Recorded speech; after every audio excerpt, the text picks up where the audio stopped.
Bismillah, Assalamualaikum warahmatullahi wabarakatuh. Bertemu kembali dengan Bu Eni, tentunya masih untuk melanjutkan materi pendidikan Pancasila dan kewarganegaraan. Untuk kompetensi dasar yang ketiga pada kelas 10, nanti kita akan membahas tentang lembaga-lembaga negara. Untuk lebih jelasnya, mari kita simak pada pemaparan video berikut ini. Baik, untuk materi di kelas 10 bab 3 nanti kita akan mempelajari tentang kewenangan lembaga-lembaga negara menurut Undang-Undang Dasar Negara Republik Indonesia tahun 1945. Nanti akan ada 4 submateri yang akan kita pelajari. Yang pertama adalah suprastruktur dan infrastruktur sistem politik Indonesia. Yang kedua, kita akan belajar tentang lembaga-lembaga negara Indonesia. Yang ketiga, tata kelola pemerintahan yang baik. Dan yang terakhir nanti partisipasi warga negara dalam sistem. Nah, sebelumnya nanti kita akan membahas dulu tentang apa itu pengertian dari sistem politik. Bisa dilihat di sini bahwa sistem politik adalah keseluruhan kegiatan politik di dalam negara atau masyarakat, yang mana kegiatan tersebut berupa proses alokasi dari nilai-nilai dasar kepada masyarakat dan menunjukkan pola hubungan yang fungsional di antara kegiatan-kegiatan politik tersebut.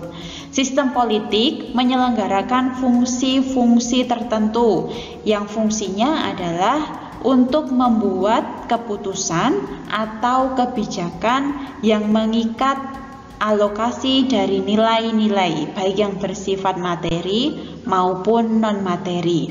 Kebijakan-kebijakan hasil dari sistem politik mengikat kepada seluruh masyarakat pada suatu negara. Dan melalui sistem politik, aspirasi masyarakat yang dapat berupa tuntutan maupun dukungan merupakan cerminan dari tujuan masyarakat yang dapat dirumuskan dan selanjutnya dilaksanakan oleh kebijakan. Berikut ini merupakan ciri khas dari sistem politik. Ada 4 ciri khusus dari sistem politik. Yang pertama adalah daya jangkau yang bersifat universal, yakni meliputi seluruh warga masyarakat. Yang kedua, adanya kontrol yang bersifat mutlak terhadap pemakaian kekerasan fisik. Yang ketiga, hak untuk membuat keputusan yang mengikat dan dapat diterima secara sah. Dan terakhir, keputusannya bersifat otoritatif yang berarti memiliki kekuatan legalitas dan kerelaan yang besar.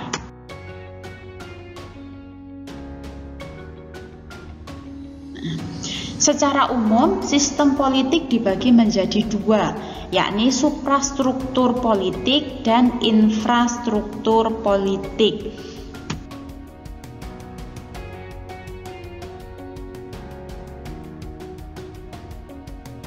Struktur politik bisa kita lihat jika suprastruktur politik adalah struktur politik pemerintahan yang berkaitan dengan lembaga negara.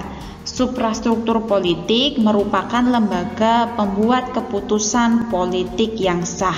Jadi suprastruktur politik di sini berisi lembaga-lembaga tinggi negara seperti DPR, MPR, Presiden, MA, MK, KY maupun yang lainnya.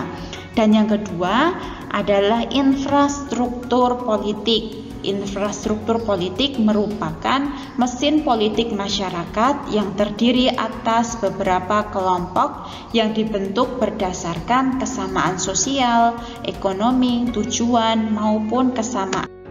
Nah, berikut ini merupakan contoh-contoh atau klasifikasi dari infrastruktur politik. Di sini disebutkan ada 4 contoh. Yang pertama adalah partai politik. Partai politik adalah dibentuk oleh sekelompok warga negara Indonesia yang secara sukarela atas berdasarkan persamaan kehendak dan cita-cita masyarakat untuk memperjuangkan kepentingan dari anggota masyarakat bangsa dan negara melalui pemilihan umum. Yang kedua adalah kelompok-kelompok kepentingan. Kelompok kepentingan memiliki kepentingan terhadap kebijakan politik suatu negara. Kelompok kepentingan bisa menghimpun atau mengeluarkan dana dan tenaganya untuk melaksanakan tindakan politik yang biasanya berada di luar tugas dari partai politik. Contoh dari kelompok-kelompok kepentingan adalah lembaga swadaya masyarakat, serikat dagang, serikat buruh, dan yang lainnya. Yang ketiga adalah kelompok penekan. Kelompok penekan di sini bertujuan untuk memperjuangkan keputusan politik yang berupa undang-undang atau kebijakan publik yang dikeluarkan oleh pemerintah sesuai dengan kepentingan dan keinginan kelompok mereka. Contoh pelaksanaan dari kelompok penekan di sini dapat dilakukan dengan cara demonstrasi, aksi mogok, maupun aksi yang lainnya. Dan yang terakhir adalah media komunikasi politik. Media komunikasi politik merupakan sarana atau alat komunikasi politik dalam proses penyampaian informasi dan pendapat politik secara tidak langsung, baik terhadap pemerintah maupun masyarakat pada umumnya.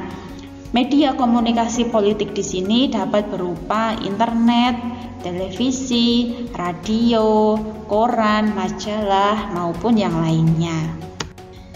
Suprastruktur politik berisi tentang lembaga-lembaga tinggi negara yang merupakan penggerak dalam pemerintahan. Ada 8 lembaga tinggi negara yang disebutkan dalam Undang-Undang Dasar Negara Republik Indonesia. Yang pertama adalah MPR. Keanggotaan MPR terdiri dari Dewan Perwakilan Rakyat dan Dewan Perwakilan Daerah.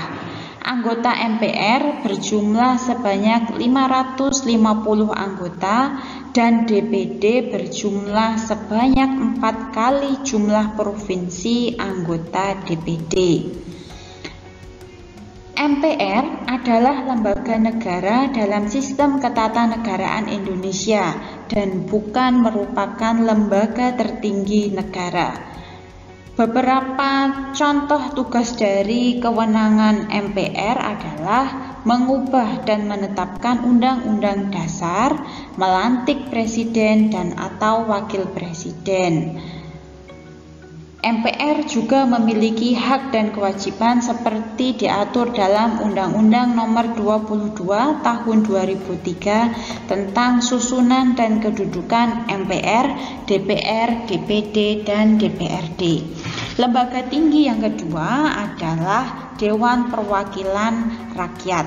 Anggota Dewan Perwakilan Rakyat dipilih melalui pemilu. Fungsi DPR antara lain adalah fungsi legislasi, fungsi anggaran, dan fungsi pengawasan. Selain itu, DPR juga memiliki hak antara lain adalah hak interpelasi, hak angket, dan hak menyatakan pendapat.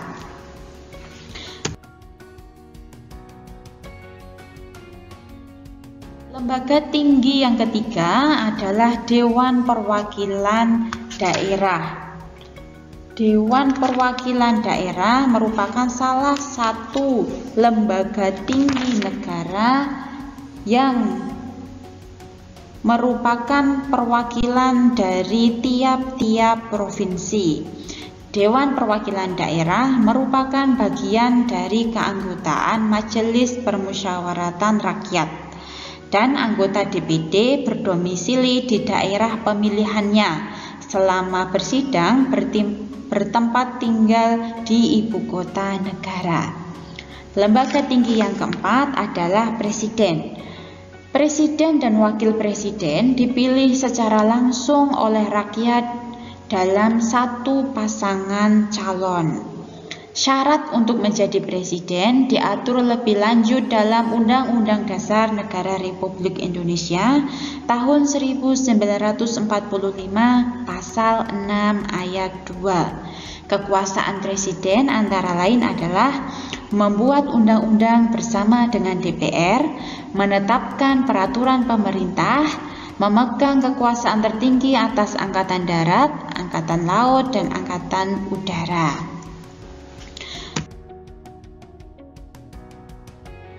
Adalah Mahkamah Konstitusi.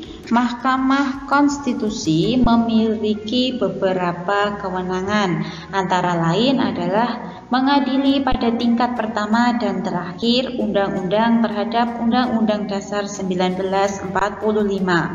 Yang kedua, memutus sengketa kewenangan lembaga negara yang kewenangannya diberikan oleh Undang-Undang Dasar 1945. Yang ketiga, memutus pembubaran partai politik. Yang keempat, memutus hasil perselisihan tentang pemilu.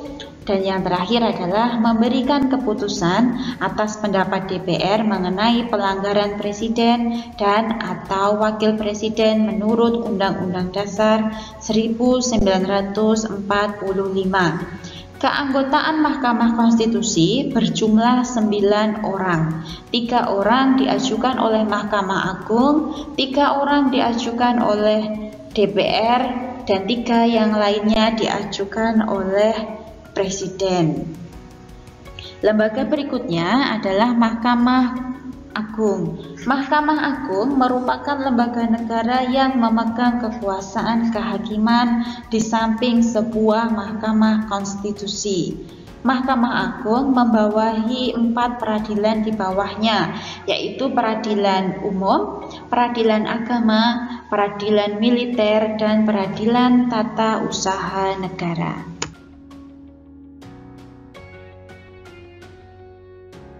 Lembaga tinggi berikutnya adalah Komisi Yudisial. Komisi Yudisial merupakan lembaga mandiri yang dibentuk oleh Presiden atas persetujuan DPR.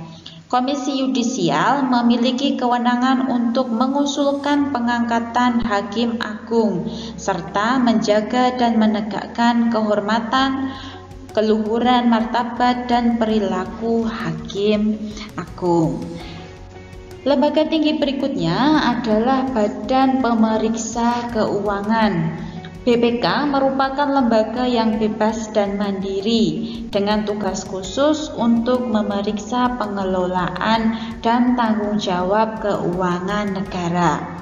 Hasil pemeriksaan dari BPK tersebut diserahkan kepada DPR, DPD, dan DPRD.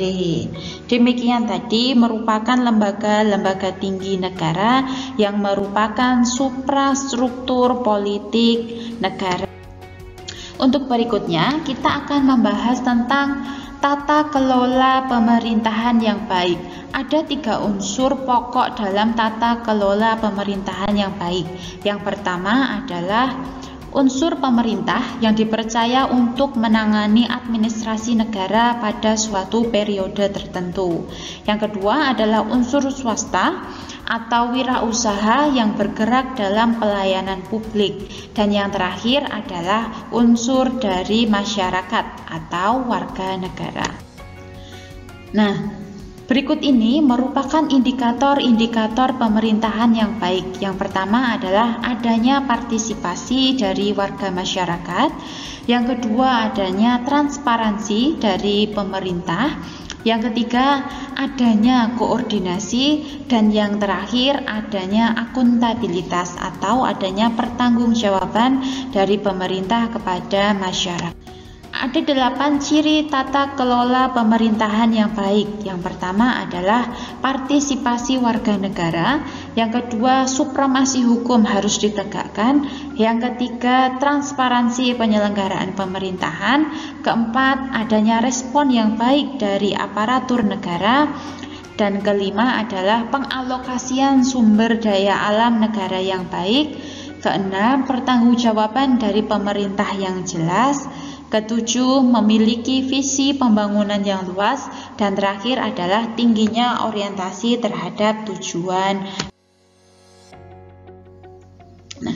Dalam pelaksanaan sistem politik ada beberapa partisipasi warga negara dalam sistem politik. Nanti dapat di lingkungan sekolah, lingkungan masyarakat maupun lingkungan negara. Contoh di lingkungan sekolah adalah dengan pemilihan ketua kelas atau pemilihan ketua OSIS maupun organisasi-organisasi yang lainnya. Yang kedua, contohnya adalah dengan pembuatan anggaran dasar dan anggaran rumah tangga OSIS maupun organisasi yang lainnya.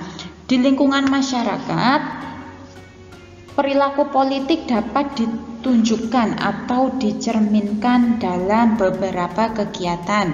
Misalnya dalam forum warga, pemilihan ketua RT, ketua RW, kepala desa maupun yang lainnya, dan dalam pembuatan peraturan baik berupa anggaran dasar dan anggaran rumah tangga dalam RT, RW maupun organisasi yang lainnya. Kemudian dalam lingkungan negara dapat dilakukan dengan contoh mengikuti pemilihan umum untuk memilih anggota legislatif maupun anggota eksekutif.